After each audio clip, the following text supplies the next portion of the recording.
하나님의 말씀은 요한복음 4장 3절에서 15절까지가 되겠습니다. 우리가 1절씩 교독을 하도록 하겠습니다. 유대를 떠나사 다시 갈릴리로 가실새 사마리아를 통과하여 하겠는지라. 사마리아에 있는 수가라는 동네에 이르시니 야곱이 그 아들 요셉에게 준 땅이 가깝고 거기 또 야곱의 우물이 있더라. 예수께서 길 가시다가 피곤하여 우물 곁에 그대로 앉으시니 때가 6시쯤 되었더라. 사마리아 여자 하나가 물을 길러왔으며 예수께서 물을 좀 달라 하시니 이는 제자들이 먹을 것을 사러 그 동네에 들어갔음이로라. 사마리아 여자가 가로되 당신은 유대인으로서 어찌하여 사마리아인 나에게 물을 달라 하나이까 하니 이는 유대인이 사마리아인과 상종치 아니함이로라. 예수께서 대답하여 이르시되 내가 만약 성령과 또 내게 물 좀 달라 하는 이가 누구인 줄 알았더라면 내가 그에게 구하였을 것이요 그가 생수를 너에게 주었으리라. 여자가 가로되 주여 물 길을 그릇도 없고 이 우물은 깊은데 어디서 이 생수를 얻게 삼나이까. 우리 조상 야곱이 이 우물을 우리에게 주셨고 또 여기서 자기와 자기 아들과 짐승이 다 마셨는데 당신이 야곱보다 더 크니라. 13절 다아노 예수께서 대답하여 가라사대 이 물을 먹는 자마다 다시 목마르리와 내가 주는 물이 마시면 영원히 목마르지 아니하니 내가 주는 물은 그 속에서 영생하도록 솟아나는 샘물이니라. 15절 다같이 여자가 가로되 주여 이런 물을 내게 주사 목마르지 않고 또 여기 물 길러 오지도 않게 하옵소서. 아멘. 오늘은 영원한 생명수다라고 하는 그런 제목하에서 같이 은혜를 나누기를 원합니다. 미국 캘리포니아 중동부 지역과 말이죠. 네바다주 경계선에 가면은 죽음의 계곡이라고 하는 게 있다. 영어로 말하는 The Dead Valley라고 하는 죽음의 계곡이 있습니다. 이 지역을 갖다가 죽음의 계곡이라고 불리는 그 이유는 1800년대 중반에 미국 캘리포니아에 검이 나온다, 건강이 개발됐다는 소식이 동부까지 전해졌어요. 그래서 말이죠, 많은 동부에 있는 사람들이 서부에 막 검을 찾아서 막 가는 거예요. 그래서 한 그룹이 미국의 캘리포니아 검을 찾아서 가다가 이 골짜기를 지나게 됐다. 근데 이 골짜기는 아주 위험한 골짜기예요. 이 골짜기를 지나가다가 한 그룹이 죽음을 맞이하게 됐어요.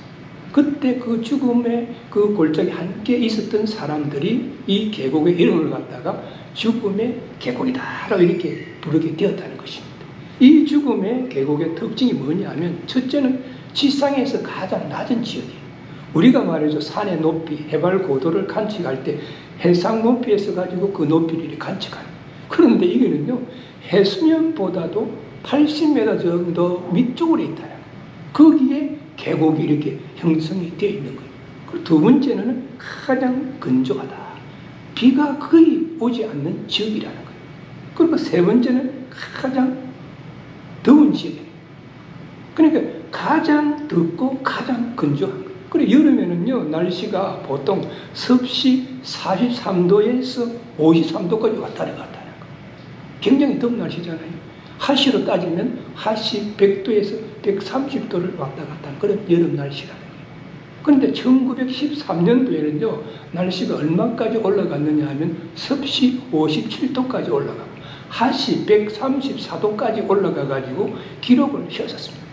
근데 이 죽음의 골짜기가 아주 넓다는 거예요. 광활한 지역이라는 거예요. 300만 에이크 정도 된다는 거예요. 근데 상가들은 낮에 열기와 그리고 또 밤에 냉기로 인해 가지고 산에 들에 나무 하나 없는 벌거숭이가 되었습니다. 그리고 상가들은 뜨겁고 건조한 열기로 인해 가지고 신기루 현상도 보인다는 것입니다. 그리고 죽음의 계곡 중간에 말이죠, 호수가 하나 있었는데 그 호수물도 싹 말라버려요. 그런데 거기서 호수가 있다든지 그렇지 않으면 샘이 있다 할지라도 물을 마시면 물을 짜가지고 말이에요. 해수처럼 짜가워가지고 물을 마실 수가 없다는 것입니다. 그래서 이 죽음의 계곡을 통과할 때는 물의 귀중함을 절실하게 느낀다 하는 이야기입니다. 그래서 이곳에서의 물은 말이죠. 어떻게 보면 생명과도 같다라고 볼 수가 있습니다. 이스라엘이라고 하는 나라 역시 마찬가지입니다. 건조하고 낮과 밤의 기온 차이가 심해가지고 물이 귀한 곳입니다. 그래서 그곳에서 물은 생명과도 같은 것입니다. 이스라엘의 말이죠. 강우량은 남쪽에서 북쪽으로 올라갈수록 강우량이 많다는 거예요. 그리고 동쪽에서 서쪽으로 갈수록 강우량이 많다는 거예요. 그리고 지역마다 또 이 강우량이 틀리다. 그래서 북쪽에 헬멜산이라고 하는 산에 있는 쪽에서는 연중 강우량이 한 44인치 정도 되고 남쪽에서는 2인치 정도밖에 비가 안 온다는 것입니다. 그리고 계절적으로는 11월에서 3월 사이에 지중해성 영향으로 인해가지고 겨울철에 비가 많이 온다. 그래서 말이죠. 이스라엘에는 물 저장 탱크가 많이 있다. 겨울철에 비가 오면은 그 물을 받아가지고 저장을 하는 것입니다.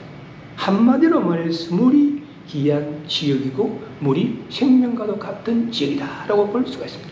그런데 오늘 본문을 통해서 예수님께서 말씀하시기를 요한복음 4장 13절에서 14절에 보면 이 물을 먹는 자마다 다시 목마르니와 내가 주는 물을 먹는 자는 영원히 목마르지 아니하리니 나에게 주는 물은 그 속에서 영생하도록 솟아나는 샘물이 되리라 라고 말씀하고 있습니다. 이 말씀은 무엇을 뜻합니까? 예수님이 우리 인생들에게 주시는 물은 영원한 생명수와 같은 물이다 라고 말씀하고 있습니다. 그래서 오늘 본문에서는 예수님이 사마리아 여인에게 주신 생수에 대해서 말씀하고 있습니다. 그래서 오늘 본문의 첫 번째 파트인 3절에서 8절에 보면 예수님이 어떻게 사마리아 여인을 만나게 되었는가에 대해서 말씀하고 있습니다. 예수님께서 사마리아 여인을 만나게 된 것은 유대에서 갈릴리로 가는 길에 만나게 되었다라고 3, 4절에 말씀하고 있습니다. 여기 보니까 유대를 떠나서 다시 갈릴리로 가실세 사마리아로 통행하여야 하겠는지라 라고 말씀하고 있습니다. 본절에서 우리가 다시 한번 생각해 볼 것은 예수님이 유대를 떠나야 했던 이유가 무엇인가 하는 것입니다. 그것은 말이죠. 이스라엘의 영적 상태다라고 볼 수가 있습니다. 그들은 우리 인생들을 구원하시기 위하여 이 땅에 참빛으로 오신 예수 그리스도를 알지 못했고 영접하지도 아니하였고 그들은 거부했었습니다. 제사장들과 교권주의자들은 예수님을 의심하며 경계를 했었습니다. 성전에서 장사하며 더럽혀진 성전의 모습을 보고 예수님께서 성전 정화 작업을 하시자 유대인들은 반발을 했었습니다. 그래서 예수님께서는 유대를 떠나가지고 갈릴리로 그의 사역지를 옮기는 모습을 우리는 보게 됩니다. 왜냐하면 예수님께서는 공생의 기간 동안 이루어야 할 일들이 많이 있으시기 때문에 공생의 초기부터 그들과의 때이른 충돌을 피하기 위해서였다라고 우리는 볼 수가 있습니다. 유대 지방에서 갈릴리로 가는 길은 두 가지 길이 있었다는 거예요. 그러니까 사마리아를 거쳐가지고 가는 지름길이 있고 다른 하나는 베레아와 데가볼리를 거쳐가지고 요단강 동쪽으로 돌아가는 길이 있었다는 것입니다. 그런데 대부분의 유대인들은 사마리아를 거쳐가면 지름길이니까 빨리 갈 수가 있는데도 그 길을 택하지 아니하고 요단강 동쪽으로 돌아가는 길을 택했다. 왜냐하면 대부분의 유대인들은 말이죠. 사마리아인들을 갖다가 경멸하고 무시하고 상종하지 아니하고 서로 만나서 이야기하는 것조차 꺼려했다는 것입니다. 그 이유는 다윗과 솔로몬 왕조를 거치면서 말이죠. 이스라엘의 남북으로 분단이 됐었어요. 남쪽에서는 예루살렘을 중심으로 한 유대가 있었고 그리고 북쪽에는 북이스라엘이 있었어요. 그래서 이들이 예배를 드리는 장소가 달랐었어요. 그리고 주전 722년에는 북이스라엘이 아수르에게 멸망을 당했습니다. 아수르에게 멸망을 당하다 보니까 많은 이방인들이 사마리아와 땅에 와서 살게 되었고 사마리아 땅에 오면서 그들이 섬기던 신을 가져와가지고 이방신을 섬기고 있습니다. 또 사마리아 땅에 살다가 보니까 그들이 자연적으로 말이죠. 그들과 결혼해가지고 혼년 아들이 태어나게 됐다 하는 그런 거예요. 그래서 종교적으로 인종적으로 혼합된 상태에 있었습니다. 그 결과 유대인들은 발걸음을 갖다가 멸시하고 그리고 사마리아 애들을 멸시천대하는 그런 경향이 있었습니다. 그럼에도 불구하고 예수님은 제자들과 더불어서 사마리아를 통해서 가기로 결정했다는 것입니다. 여기 4절에 보니까 통행하여야 하겠는지라, 이 말은 미완료형으로서 필요 불가성을 말합니다. 꼭 통행해야 할 이유가 있다는 거예요. 예수님께서 사마리아를 거쳐가는 것이 지름길이기 때문에, 가깝기 때문에 가는 것이 아니라 예수님께서는 그 길을 가셔야만 했던 이유가 있다라고 볼 수가 있습니다. 그런데 그 가시다가 수가성 우물가에서 사마리아 여인을 만나게 되는 것입니다. 5절에서 7절 전반절에 보니까 사마리아에 있는 수가라는 동네에 이르시니 야곱이 그 아들 요셉에게 준 땅이 가깝고 거기 또 야곱의 우물이 있더라. 예수께서 행로에 권하여 우물 곁에 그대로 앉으시니 때가 제6시쯤 되었더라. 사마리아 여자 하나가 물을 길러 왔음에라고 말씀하고 있습니다. 예수님께서 제자들과 더불어 갈릴리로 가시는 도중에 사마리아에 있는 수가라고 하는 동네에 도달했다 하는 것은, 요즘처럼 말이 무슨 그 차가 있는 것도 아니고 그 당시에 또 중동 지역에 말을 타고 가는 것도 아니고 걸어서 가는 거예요. 그리고 중동 지역은요, 가파른 땅이 메마르고 돌들도 많고 이런 길인데 제자들과 함께 이렇게 걸어 가시다가 수가라고 하는 동네에 도착을 했고, 동네 어귀에 있는 우물 곁에 앉았다.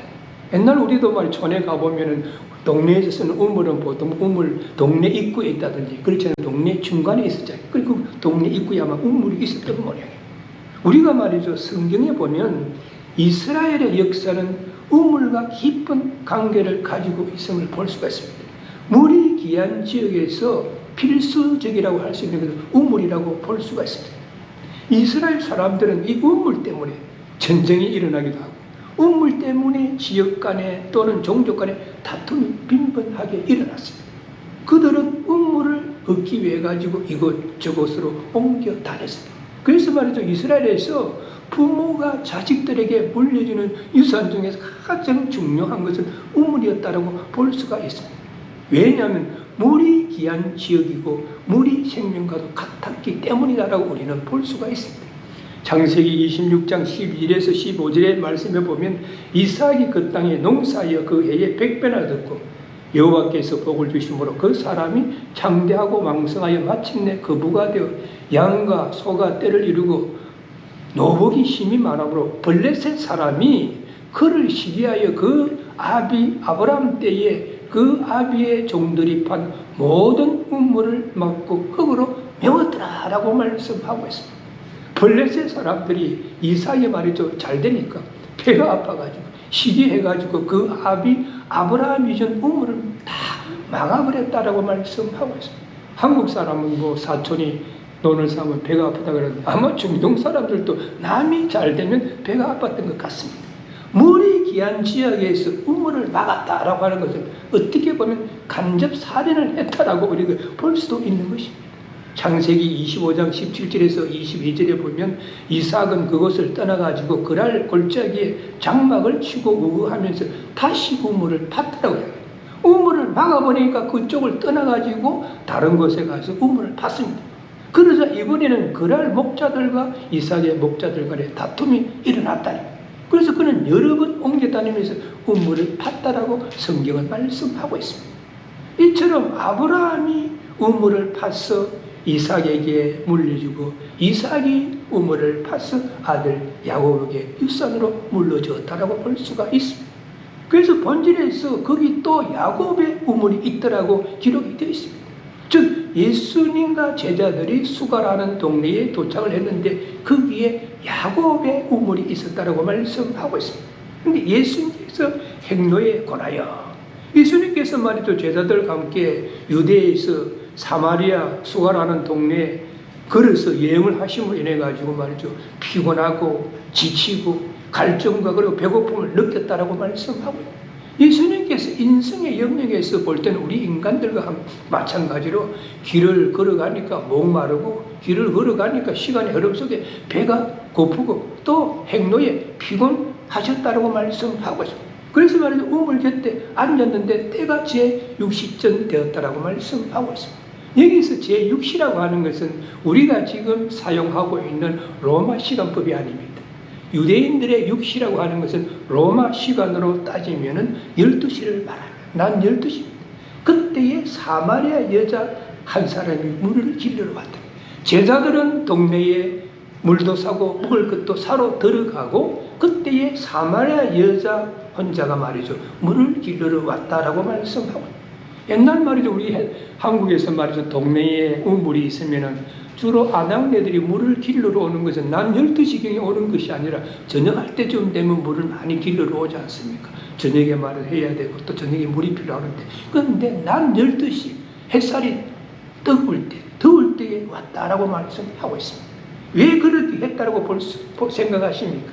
요한복음 4장 18절에 보면은 남편이 5이나 있었던 여자였다라고 말씀하고 있습니다.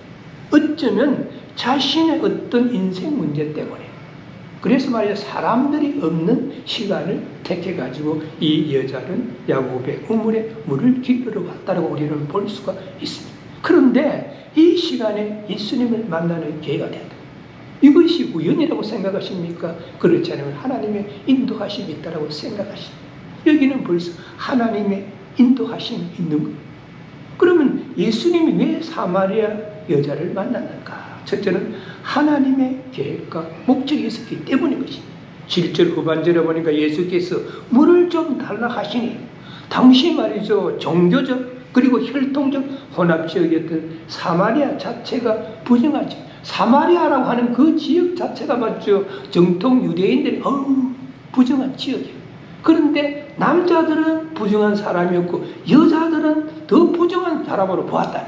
왜? 여자들이 부정하게 만드는 자로 간주를 했기 때문에. 그래서 말이죠. 정통 유대인들은 이러한 부정한 지역의 여자들과 접촉을 한다든지 말을 한다는 것을 갖다 아주 꺼려했다.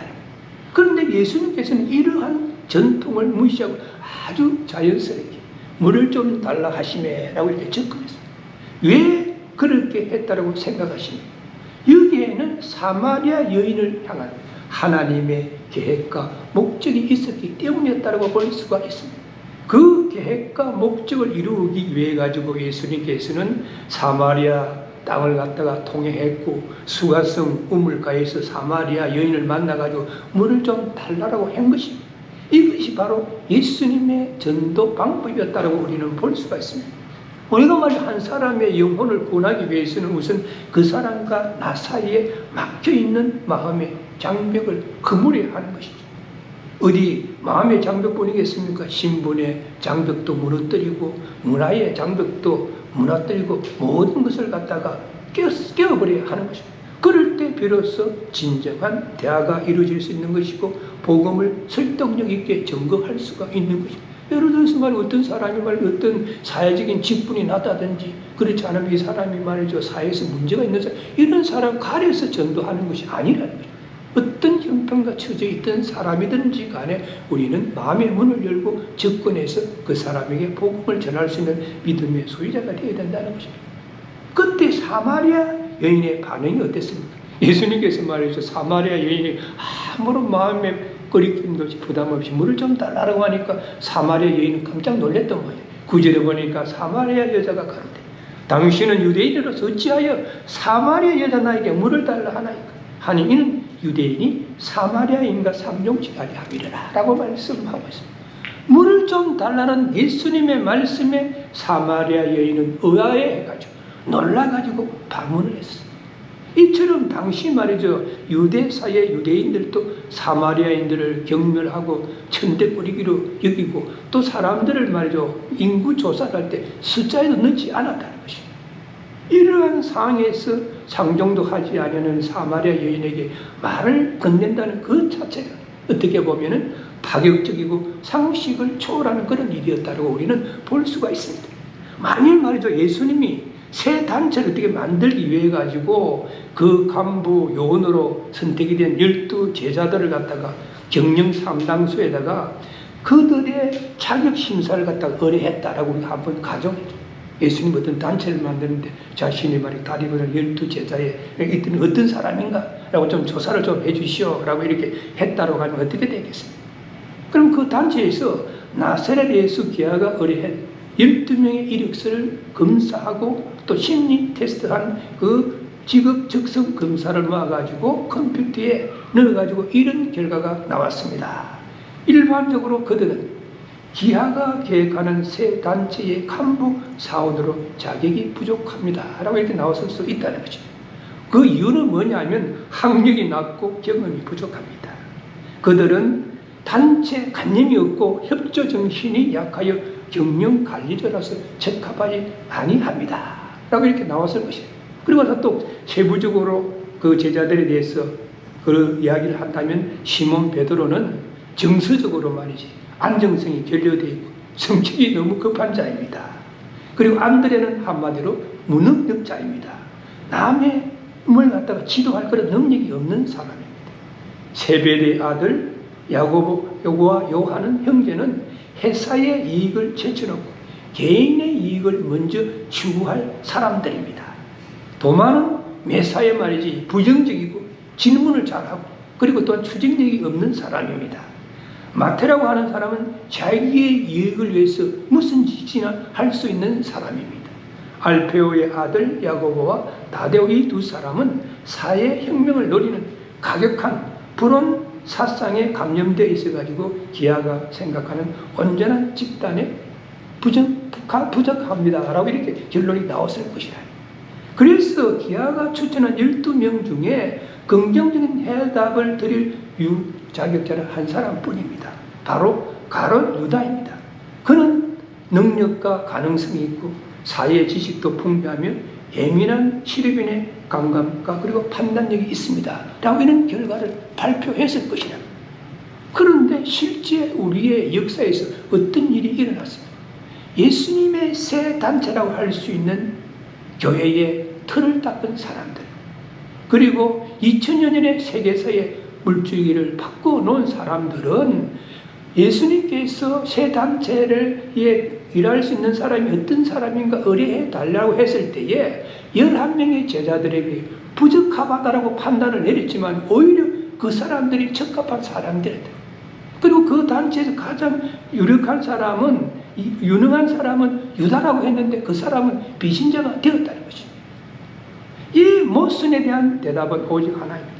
그들은 모든 면에서 자격이 부족했지만 내 십자가를 지고 나를 따르라는 예수님의 분부를 따라가지고 십자가를 진 사람들이었다는 사실, 그것 하나가 그들 자신을 변화시키고 그리고 사회와 세계를 새롭게 바꾸어 나갔다라고 우리는 볼 수가 있습니다.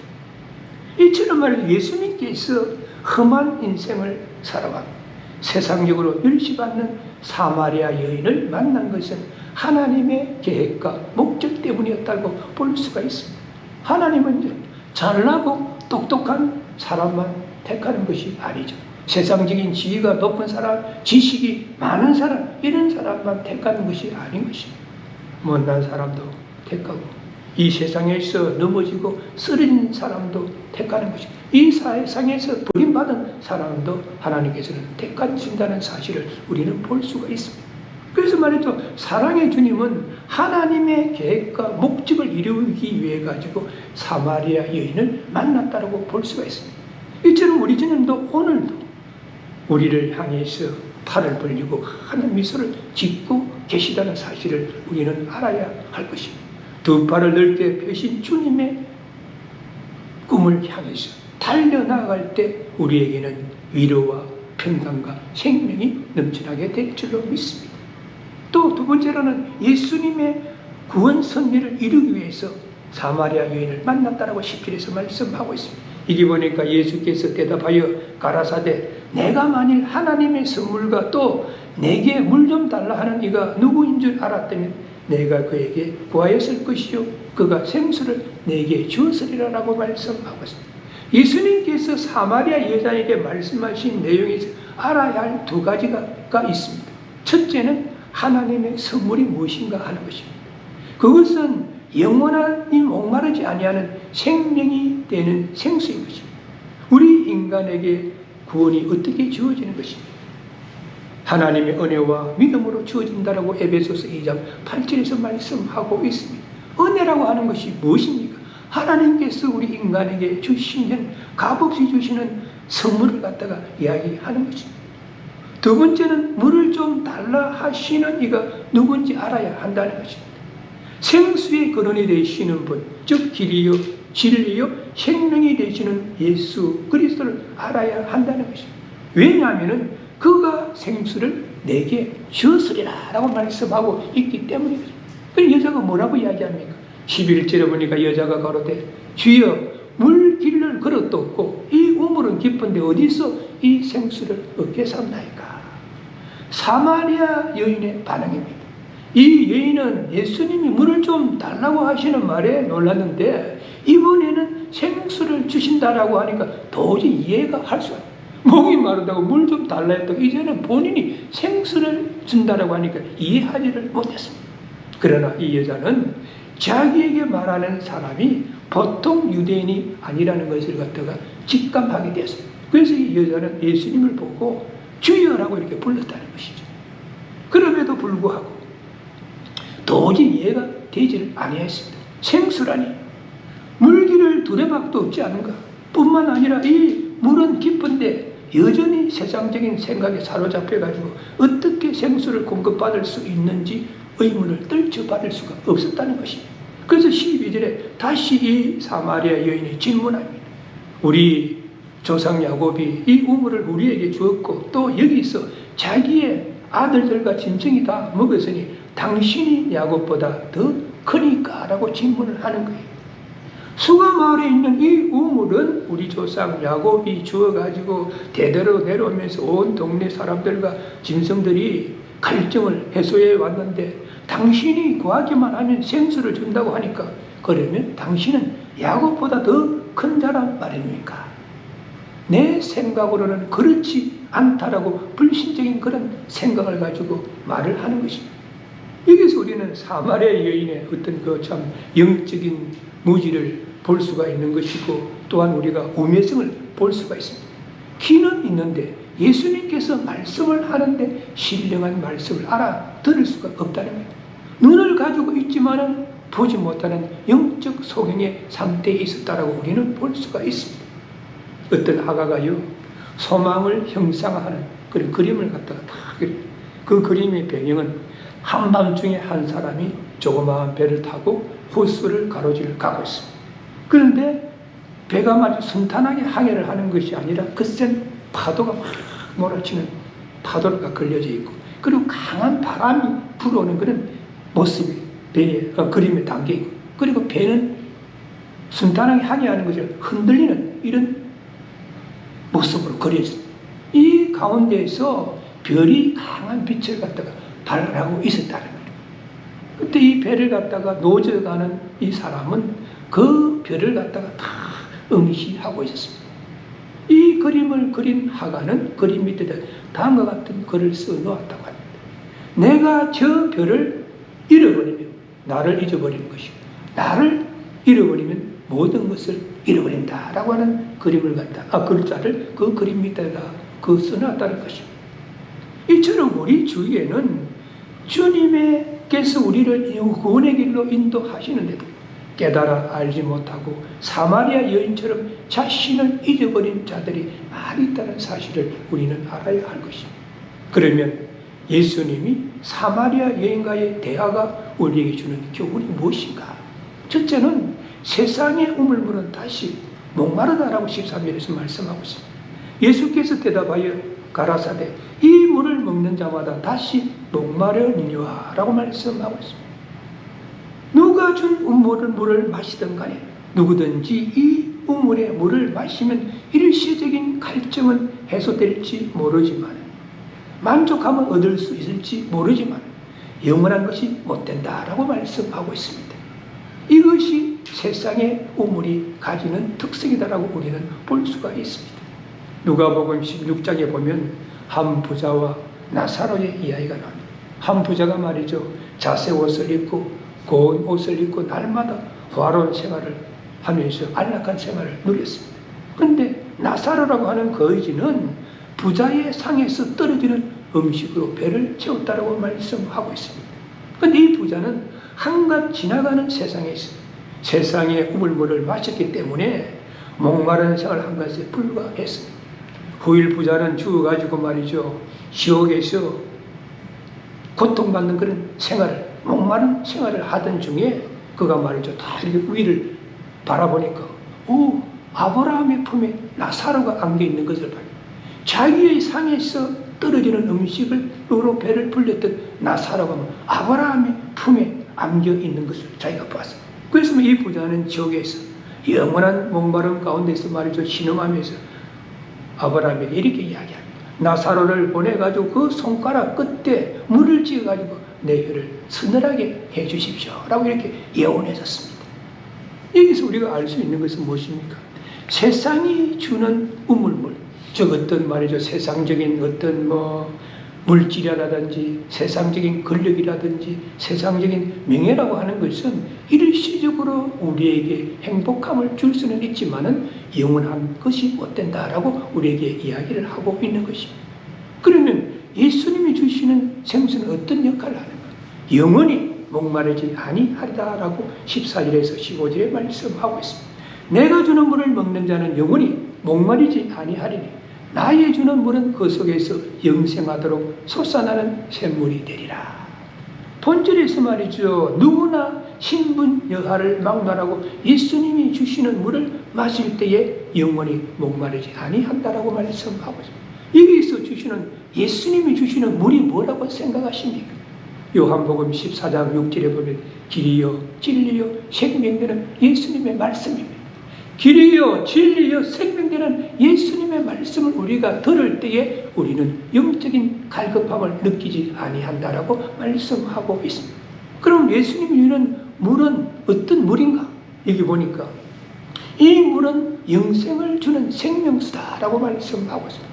길이요 진리요 생명되는 하나님의 말씀이 우리에게 영생을 주는 생명수가 된다라고 말씀하고 있습니다. 영생이라고 하는 것은 우리가 말이죠. 쉽게 생각하면 영원히 산다라고 단순히 생각할 수가 있습니다. 그러나 요한복음 17장 3절에 보면 영생은 유일하신 하나님과 그의 보내신 자 예수 그리스도를 아는 것이다 라고 말씀하고 있습니다. 우리가 말이죠. 길이요 진리요 생명되는 예수님의 말씀을 통해서 우리는 유일하신 하나님을 발견하게 되는 것이고 또한 우리 인생들을 구원하시기 위하여 독생자를 이 땅에 보내준 그 독생자를 알게 되는 것이고 그 독생자 예수 그리스도께서 우리 인생들을 구원하시기 위하여 십자가상에서 내 대신 우리 대신 대속의 죽으심을 당하셨다가 성경대로 3일 만에 부활하신 분이라는 걸 우리가 알게 되는 그것을 알고 우리가 믿음으로 인해서 우리에게 영원한 생명이 주어지게 되는 것입니다. 그래서 말이죠. 예수님이 주시는 그 영생이라고 하는 것은 우리가 물건을 사듯이 돈을 주고 살 수 있는 것이 아닌 것입니다. 우물에서 물을 길러듯이 얻을 수 있는 것도 아닙니다. 그것은 오직 하나님의 선물인 것입니다. 로마서 6장 23절에 보니까 하나님의 선물은 우리 주 예수 그리스도 안에 있는 영생이니라 라고 말씀하고 있습니다. 그러므로 예수 그리스도를 믿는 자는 생명수의 근원이 되시는 예수 그리스도 안에서 그분이 공급하시는 생명수를 받아가지고 영생을 누리는 자가 될 수 있다라고 우리는 볼 수가 있습니다. 그랬더니 여기 15절에 보면 여자가 가로되 주여 이런 물을 내게 주사 목마르지 않고 또 여기 물길로 오지도 않게 하옵소서 라고 이야기를 하는 거예요. 비로소 말이죠. 이 사마리아 여인은 예수님께서 아주 특별한 물을 말씀하고 계심을 갖다가 깨달아 알았습니다. 여자가 말이죠. 자랑스럽게 말했던 야곱의 우물물을 마시면은 일시적인 갈증이 해소할 수 있었지만 다시 목마를 뿐 아니라 그것을 갖다가 깨달아 알았습니다. 그래서 이 여인은 예수님에게 이런 물을 내게 주사 목마르지 않고 또 여기 물길로 오지 않게 하소서라고 이야기하는 것입니다. 그러나 이 물을 마시기 전에 예수 그리스도께서 우리에게 요구하시는 것이 있습니다. 그것은 믿음이라는 거예요. 이 믿음이 신령한 생수를 얻게 하는 것이고 그리고 이 믿음이 우리를 구원으로 인도하는 것이고 이 믿음이 우리를 영원한 생명으로 인도하신다는 사실을 우리는 알아야 할 것입니다. 세상의 물은 말이죠. 다시 목마르면서 또한 가난할 뿐입니다. 그렇지만 우리는 세상 물이 아니라 예수 그리스도께서 주시는 영원한 생명수를 마심으로 해서 목마르지 아니한다라고 말씀하고 있습니다. 경제적으로 말이죠. 좀 여유가 있던 어떤 두 사람이 사막을 갔다가 이렇게 여행을 하기로 했다. 그래서 그 사람이 사막을 탁 여행을 하고 성공적으로 사막 횡단을 했었어요. 그 사막 횡단을 하고 나서 이 두 사람이 우리가 사막 횡단한 이 기념을 하기 위해 가지고 뭔가를 갖다 이 사막에 하나 남기자라고 의논을 했어요. 그랬더니 한 사람이 야 그러면 우리가 말이지 성공적으로 사막을 횡단하자 기념비를 하나 딱 세우자. 그래서 한 사람이 야 기념비보다는 우리가 사막을 횡단할 때 얼마나 갈증이 있었느냐 물을 마시고 싶었느냐 그러니까 우리가 다른 사람을 위해서 우물 하나 파놨자.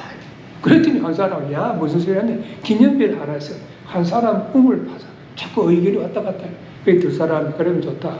기념비도 하나 세우고 또 하나 우물도 하나 파자 이랬다. 그래서 이제 기념비 딱 두 사람 이름 넣고 몇월 며칠 날 사마리아 횡단 뭐 성공 뭐 이런 식으로 딱 해놔놓고 한 사람 우물을 딱 그래서 세월이 좀 흘렀어요. 그 세월을 두 사람이 야 우리 그 옛날에 기념비도 세워놨고 우물도 하나 파놨는데 어떻게 됐는지 한번 가보자 이렇게 갔다는 거예요.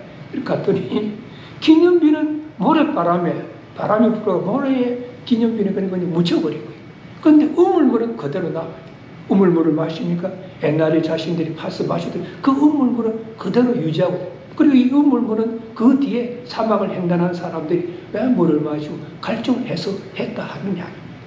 그러므로 누구든지 영원히 목마르지 않기를 원하는 자는 생수가 되시는 예수 그리스도에게 이끌림을 받아야 한다는 거죠. 그리고 예수 그리스도께서 주시는 생명수를 구시는 받아 마실 수 있는 믿음의 소유자가 되어야 된다는 이야기. 우리 저 예수 그리스도 안에 영원한 생명수가 솟아나고 있다는 것을 우리는 알아야 할 것입니다. 우리 모두 영원한 생수를 마시고 영원히 목마르지 아니하며 우리 저 예수 그리스도 안에서 영생을 얻을 수 있는 믿음의 소유자들이 되시기를 주님의 이름으로 축원합니다. 아멘. 기도하시겠습니다. 하나님, 무더운 날씨 속에서도 주님을 사랑하는 아름다운 마음들이 모여있어 심령과 깊은 곳에서 우러나는 목소리로 하나님 앞에 찬양하게 하시고 오늘도 길이요 진리요 생명되는 하나님의 말씀 안에서 은혜를 나눌 수 있게 하여 주심을 감사를 드립니다. 오늘 진리의 말씀은 우리에게 교훈하시기를 예수님께서 사마리아 여인에게 내가 주는 물을 먹는 자는 영원히 목마르지 아니하리니 나의 주는 물은 그 속에서 영생하도록 솟아나는 샘물이 되리라 라고 말씀하셔서 우리 모두가 이 말씀을 다시 한번 바르게 깨달아 알게 하여 주옵소서. 그리하여 이 지구상에는 많은 사람들이 예수 그리스도께서 주시는 생명수를 마시지 못하고 영적인 갈급함 가운데 있고 영적인 죽음 상태에서 살아가는 안타까운 현실 속에 있습니다. 우리 모두가 오늘 주신 말씀 다시 한번 붙잡고 길이요 진리요 생명되는 예수 그리스도의 말씀인 생명수를 믿지 않는 자들에게 공급하여서 그들을 주님 앞으로 인도하게 하여 주시옵시고 그들을 군의 길로 인도할 수 있는 믿음의 소유자들이 될 수 있도록 우리 모두를 인도하시고 넘치도록 축복하여 주옵소서.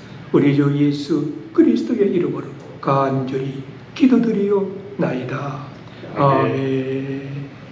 지금은 죄와 허물로 죽었던 우리 인생들을 구원하시기 위하여 하늘의 영광을 부리고 이 땅에 참빛으로 오신 우리 주 예수 그리스도의 은혜와 독생자 예수 그리스도를 아끼지 아니하시고 이 땅에 보내주셨으니 우리 인생들을 구원하게 하신 하나님의 크신 사랑과 오늘도 우리들의 마음 가운데 내재하시고 감동케 하시는 성령님의 역사하심 오늘 예수님께서 말씀하신 내가 주는 물을 먹는 자는 영원히 목마르지 아니하리니 나의 주는 물은 그 속에 영생하도록 솟아나는 샘물이 되리라 하는 그 말씀을 붙잡고 우리 주위에 아직도 우리 주님께서 주시는 생명수를 마시지 못하고 영적인 갈급함 가운데 영적인 죽음 가운데 있는 자들에게 그 생명수를 마시기를 소원하는 이 자리에 머리 숙인 모든 분들과 그 가정과 삶의 현장 위에 지금으로부터 영원까지 삼위 하나님의 크신 축복이 함께할지어다. 아멘.